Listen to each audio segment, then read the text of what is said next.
હા, મફતમાં લાભ છે. આ તો બગાસું આવ્યું ને પતાસું મોઢામાં આવી ગયું. ડગાવાડિયામાં અમારે કનુભાઈ ચૌધરી પરિવારમાં કથા હતી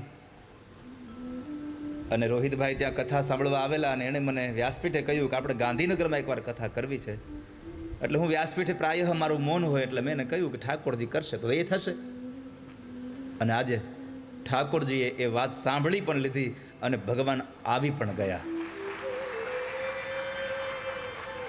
બહુ સંક્ષિપ્ત કાળમાં આટલું મોટું આયોજન અને તમને આટલા બધા લોકોને આમંત્રિત કરવા, તમને બધાને બોલાવવા, 2-2.5 કલાકની પોથી યાત્રા લઈને નીકળવું અને આ તડકામાં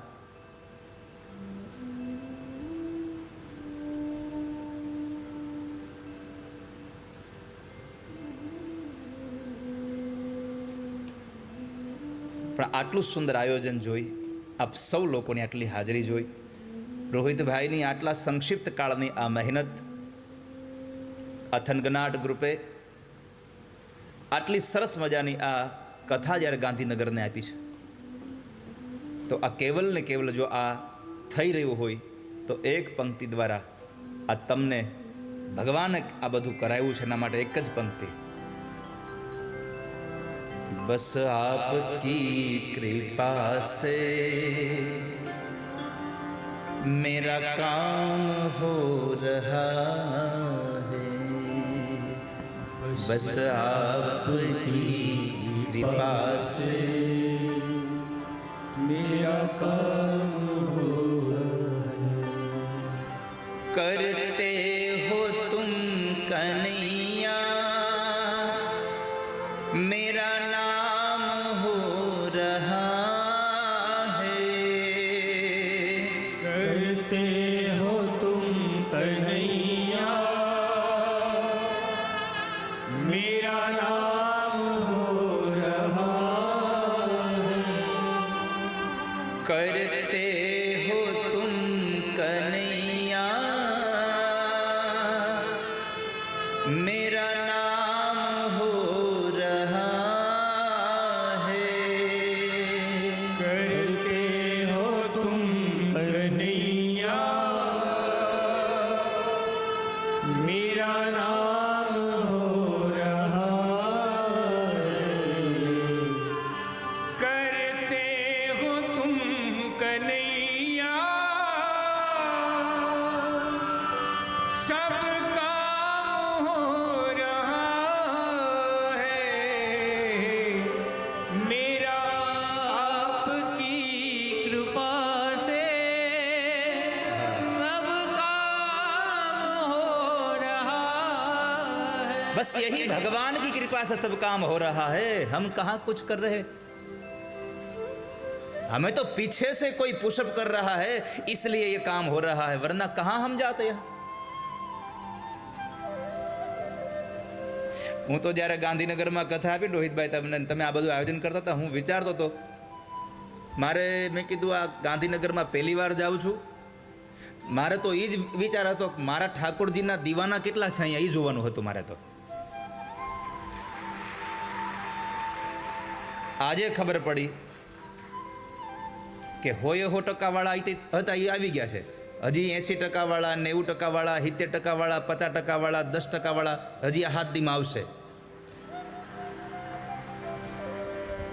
આ જેટલા અહીંયા બેઠા છો ને, એક વાત કહું તમારા બધા માટે, તમે કૃષ્ણને પ્રેમ કરો છો એવી આશામાંથી નીકળી જાજો. કથાના પહેલા દિવસે ઠાકોરજી તમને કથામાં બેહાર્યા છે, ઠાકોરજી તમને પ્રેમ કરે છે, મારો ભગવાન તમને પ્રેમ કરી રહ્યો છે. બાકી ગાંધીનગરમાં ક્યાં ગુજરાતી સાંભળે એવા, ગુજરાતી સમજી શકે એવા ઓછા છે. અને અહીંયા એવું તો કીધું નથી કે તમારા ઘરે જ કોઈ આવતા નહીં એમ. આ તો બહુજન હિતાય બહુજન સુખાય માટે છે કે જે આ પરિવાર, આ થનગનાટ પરિવાર આ સંસારના જરૂરિયાતમંદ લોકો સુધી જેટલી પણ જરૂરિયાતની ચીજવસ્તુઓને પહોંચાડવાનું કામ કરી રહ્યું છે, એનું કામ કર્યું છે. એકવાર રોહિતભાઈ આપ આપની જગ્યાએ ઊભા થાવ અને બધા લોકોને તમે પ્રણામ કરી દો એકવાર.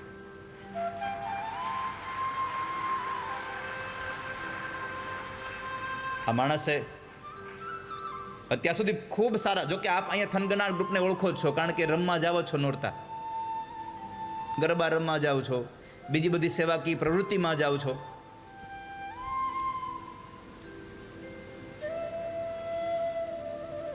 અને કમસે કમ આપણા સમાજમાંથી કોઈ પણ માણસ જ્યારે સેવાનું કામ કરતું હોય ત્યારે આપણે આર્થિક સહયોગ ના આપી શકીએ તો કાંઈ નહીં, પણ આપણે શરીરથી અહીંયા ઊભું રહેવું જોઈએ. હું સ્વયંસેવકમાં ઊભો રહીશ, તમે ચિંતા ન કરશો.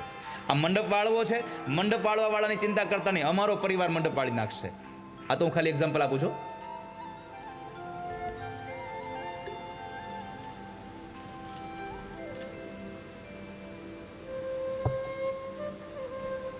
તો ભગવાનને પ્રાર્થના અને સાધુવાદ કે આટલું સુંદર આયોજન તમે ગાંધીનગરમાં કર્યું, અને આ ગાંધીનગરના લોકોને આ આટલી કાળઝાળ ગરમીમાં આટલી શીતળતા મળે એવી ભગવાનની કથા આપી.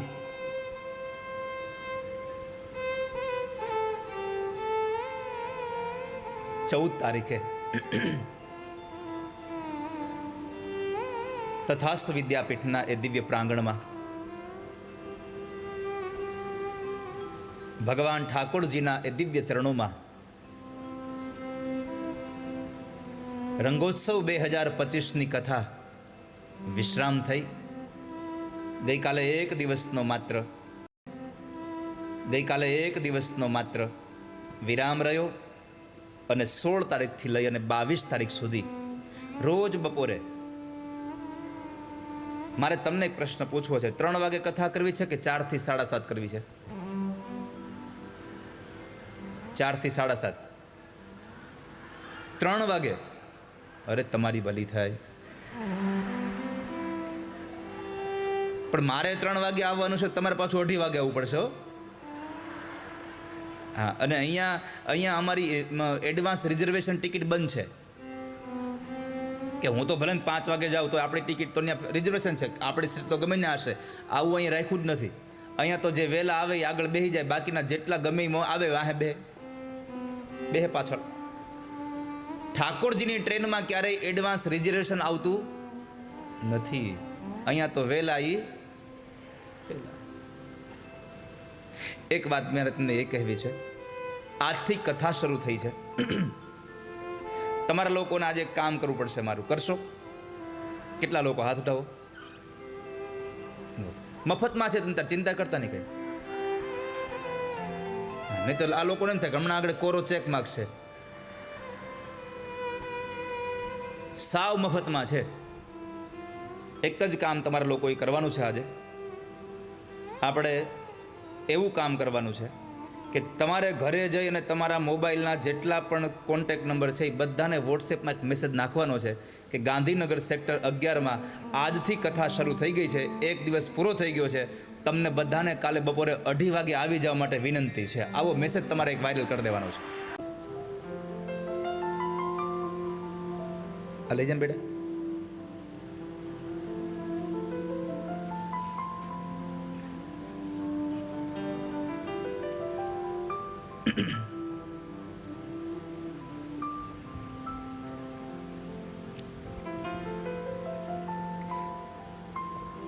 તો તથાસ્તુ વિદ્યાપીઠના દિવ્ય પ્રાંગણમાં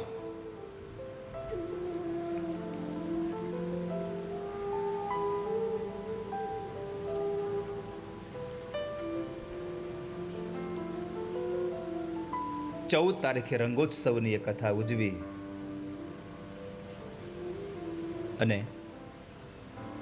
એક દિવસનો વિશ્રામ, અને 16 થી 22 ગાંધીનગરમાં કથા આજે શરૂ થઈ. 22 તારીખે અહીંયા કથા વિશ્રામ લેશે બપોરે, કારણ કે છેલ્લો દિવસ સવારમાં કથા છે. યાદ રાખજો, અત્યારથી બધું કામ નિપટાવી લેજો કે ભાઈ 22 તારીખે તો સવારમાં 9 વાગે પૂગી જવાનું છે. કેમ? 22 તારીખે બપોરે 12 વાગે કથા વિશ્રામ લેશે, અને 23 તારીખે બપોરે 3 વાગે ફરી પાછી આણંદમાં કથા શરૂ થઈ રહી છે. એટલે આ બધું જ આ માળખું અહીંથી આખો છોડાવીને 23 તારીખે ન્યા ફિટ કરવાનો. 29 તારીખે આણંદમાં કથા વિશ્રામ લેશે બપોરે 12 વાગે અને 30 તારીખે ફરી પાછી રાજકોટમાં રેસકોર્સ મેદાનમાં લોહાણા સમાજની કથા ફરી પાછી 30 તારીખે પ્રારંભ થઈ રહી છે. આ અવિરત યાત્રાઓ ભગવાનની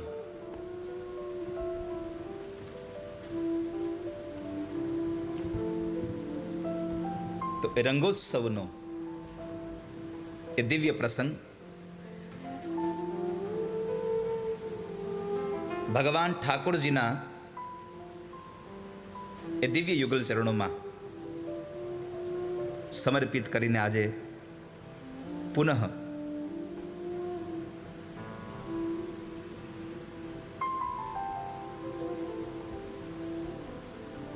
ગાંધીનગરમાં જ્યારે કથા શરૂ થઈ તો ખૂબ ભાવથી તમે બધા લોકો ઠાકોરજીને વાજતે ગાજતે આ પોથી યાત્રા લઈ અને અહીંયા આવ્યા. આજે મને મારા પોતા માટે એક શબ્દ યાદ આવે છે કે સકલ પદાર્થ હે જગ માહી ભાગ્ય વિના નર પાવત નહીં.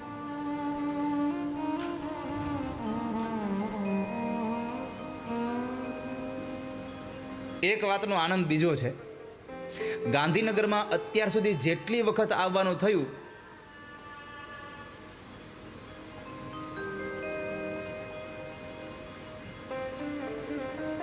એ બધું જ કંઈક ને કામ રાજકીય કામ માટે આવવાનું થયું. આજ પહેલી વાર ધર્મના કામ માટે ઠાકોરજી આપણને મોકલ્યા છે.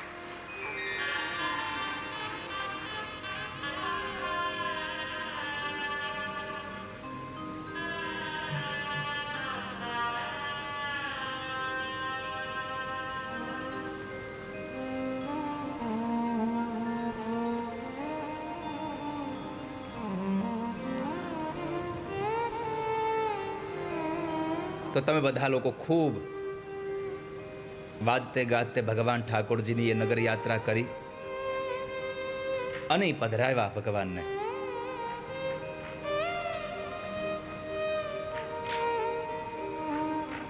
આનંદ કરતા કરતા ભગવાનને માથા ઉપર લઈને તમે બધા એવા છો. અહીંયા આ કથા ભગવાન ઠાકોરજીની આ એનું દિવ્ય વિગ્રહ છે વાલા ભક્તજનો. આ સામાન્ય કોઈ પુસ્તક નથી, આ ભગવાનનું દિવ્ય વિગ્રહ છે કે જેમાં સ્વયં પરમાત્માએ પોતાનું દિવ્ય તેજ આ ધરતીમાં 125 વર્ષ ઠાકોરજી રહ્યા ભગવાન કૃષ્ણ. અને એ ઠાકોરજી જ્યારે સ્વધામ ગમનની લીલા પ્રભાસ ક્ષેત્રમાં એટલે સોમનાથ પાસે જ્યારે કરતા હતા પ્રભુ ત્રિવેણીના ઘાટ ઉપર, ત્યારે ઉદ્ધવજીએ કહ્યું કે પ્રભુ તમે જતા રહેશો તો આ સંસારનો આ ઇન્સાન આ મનુષ્ય જીવ ક્યાં જશે, કોના શરણે જશે?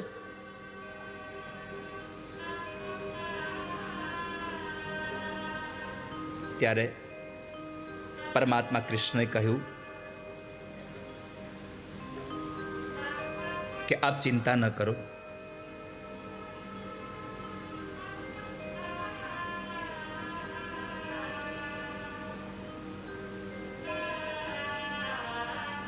હું જઈ રહ્યો છું તો કેવલ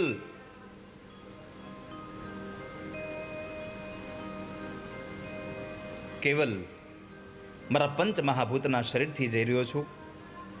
મારું દિવ્ય તેજ ભગવાન વેદ વ્યાસના હાથેથી લખાયેલું જે ભાગવત છે એ ભાગવતની અંદર મારું તેજ પધરાવતો જાઉં છું. અને આ કલિકાલમાં ભાગવત એ મારું વાંગમય સ્વરૂપ કહેવાશે. આ સંસારનો દરેક જીવાત્મા ભાગવતના શરણે આવીને પોતાના દુઃખોને દૂર કરી શકશે. આ ભાગવત એટલો મહાન ગ્રંથ છે કે આ ભાગવતના શરણે જો કોઈ આવે તો માણસની જે પણ ઈચ્છા હોય ભગવાન સંપન્ન કરી દે છે.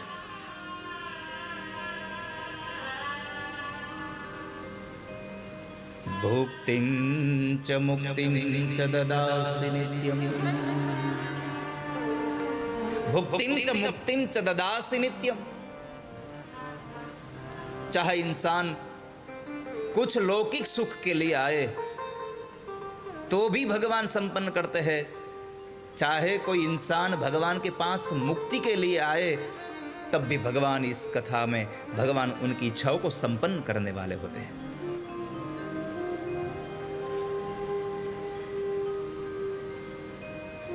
तो ये भगवान की ये कथा हम तक आई है।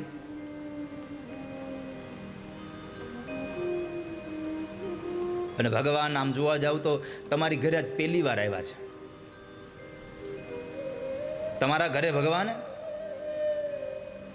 આજ પહેલી વાર આવ્યા છે।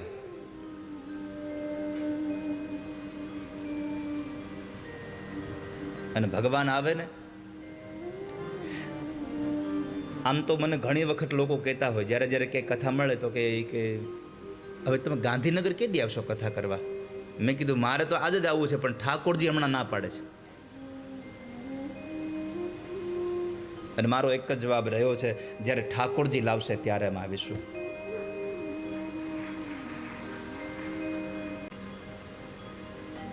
અને ભગવાન આવ્યા છે તો બે પંક્તિથી ગાવા લાગો મારી સાથે। हे आज मारे ओरडे આવ્યા અવિનાશી અલવે,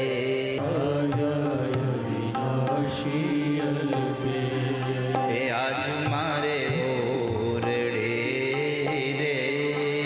આવ્યા અવિનાશી અલવે।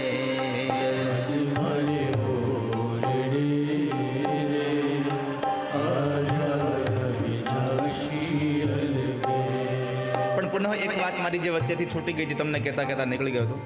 આપણી કથાનો સમય 4 થી 7:30 વાગ્યા સુધીનો રહેશે। રોજ માટે 4 થી 7:30 વાગ્યા સુધીનો રહેશે, કારણ કે 3 વાગે આ તડકામાં તમે 2 વાગે ઘરેથી નીકળો તો વળી ઘરમાં કહે હવે 2 વાગે ત્યાં શું કામ છે? 4 વાગે મારે આવવાનું છો, 4 વાગે મારે આવવાનું છે। તમારે લોકોએ મોડા મોડું 3:30 વાગે અહીંયા આવી જવાનું। આવી જશો કે નહીં? કોણ કોણ આવી જશો? ઓહો, પણ મેં કહ્યું તો યાદ રાખજો, ઓલું ઘરે જઈને વોટ્સએપમાં અને આજુબાજુ વાળાને હાથ પકડીને લેતા આવવાના, હાલો હાલો। કોઈને કથા સંભળાવશો ને તો એનું પુણ્ય મળી જશે। તો કાલથી કથાનો સમય 4 થી 7:30 વાગ્યાનો છે।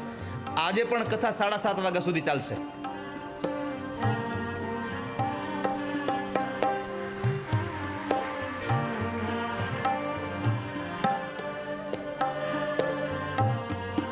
ભાવ છે આજ મારે ઓરડે રે આવ્યા વિનાશી અલબેલ,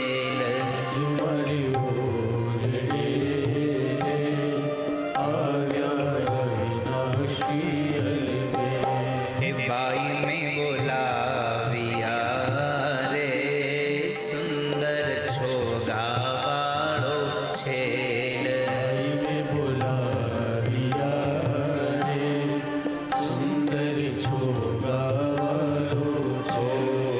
બાઈ મેં બોલાવ્યા રે સુંદર છોગાવાળો છેલ,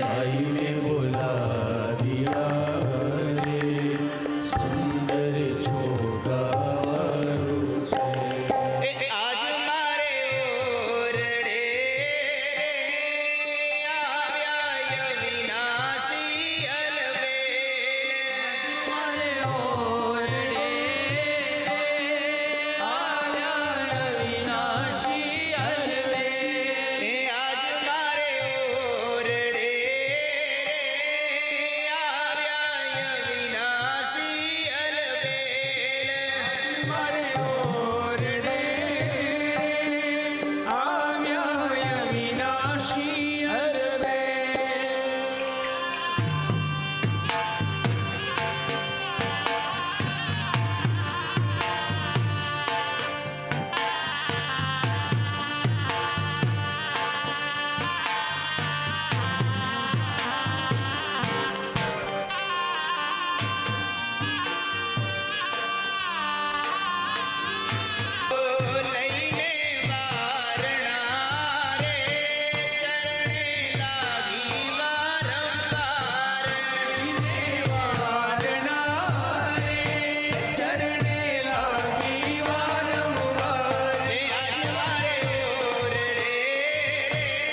અલબેલ અજમાયો રે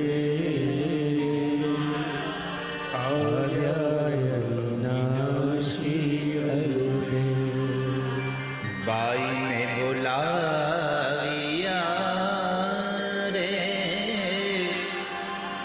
સુંદર છોગાવાળો છેલ બાઈને બોલાવ્યા રે સુંદર છોગાવાળો છે. તો ભગવાનને તમે આટલા ભાવથી વાજતે ગાજતે લઈ આવ્યા.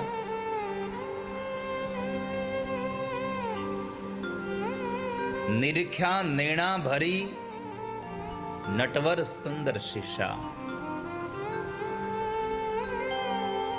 શોભા શી કહું રે નિરખિલા જે કોટિક કામ શોભા કહું રે નિરખિલા જે કોટી શું શોભા કહીએ ભગવાન તમારી.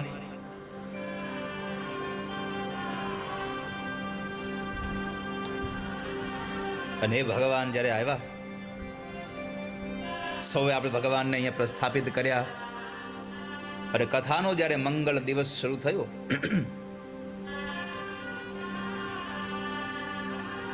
ત્યારે આજે પહેલો દિવસ.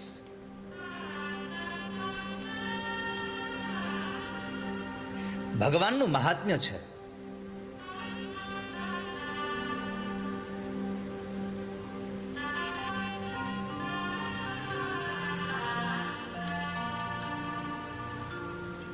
ભાગવતનો માણસે મહિમા જાણવો જોઈએ.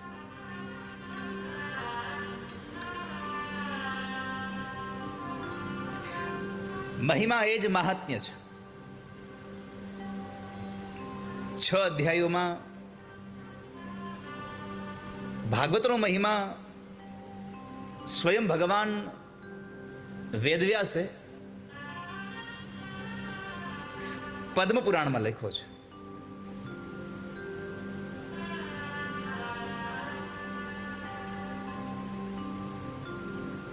જ્યાં સુધી માણસ મહિમા ન જાણે ત્યાં સુધી એની કિંમત ન થાય કોઈ દિવસ.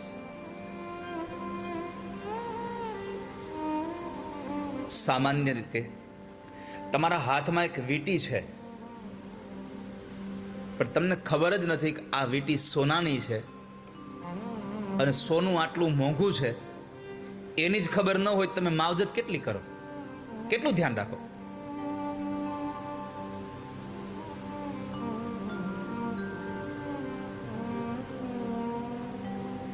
તમને જ્યારે જે વસ્તુની કિંમત સમજાઈ જાય એ જ વસ્તુનો મહિમા તમને થાય.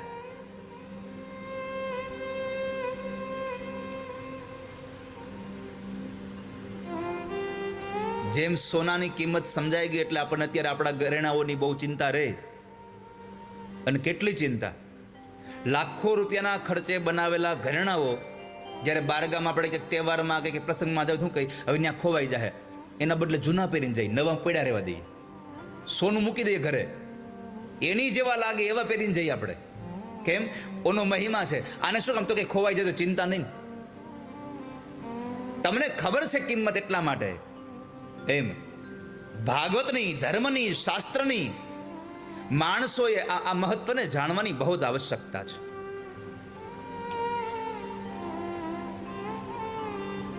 જાને બીનું હોય નહીં પરતીતિ, બીનું પરતીતિ હોય નહીં પ્રીતિ. રામચરિત માનસ એમ લખે છે કે જાણ્યા વગર તમને ક્યારેય પણ કોઈ વસ્તુમાં પ્રેમ ન થાય, અને જાણ્યા વગર થઈ જાય તો સમજવું આ પ્રેમ નથી, આ માત્ર આકર્ષણ છે.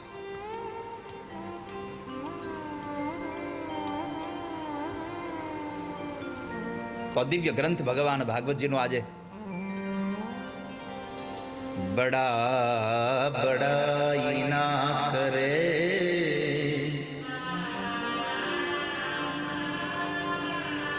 बड़ा न बोले बोल,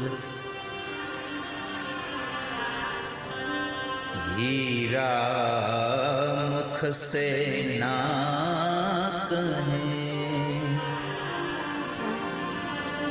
लाख हमारा मोल। માણસ પોતાની મોટાઈ પોતાના મોઢે ગાય તો એ આત્મશ્લાઘા થઈ જાય. માણસે પોતાના વખાણ પોતાના મુખારવિંદથી ન કરવા. એટલા માટે ભગવાન ભાગવતજીનો મહિમા ભગવાન ભાગવતે ન ગાયો. ભાગવતનો મહિમા પદ્મ પુરાણે ગાયો, સ્કંદ પુરાણે ગાયો, કૌશિકી સંહિતાએ ગાયો કે ભાગવત આટલું મોટું મહાન છે.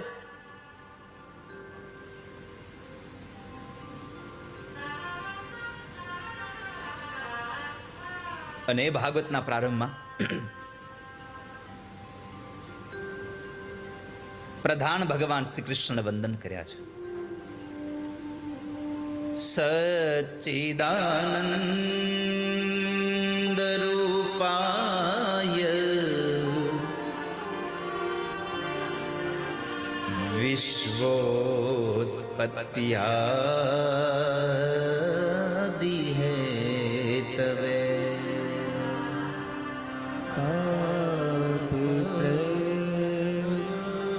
ત્રય વિનાશાય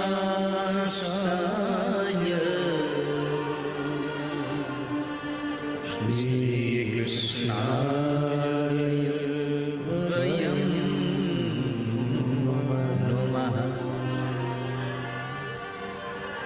ग्रंथ के प्रारंभ में भगवान कृष्ण को हम प्रणाम करते हैं.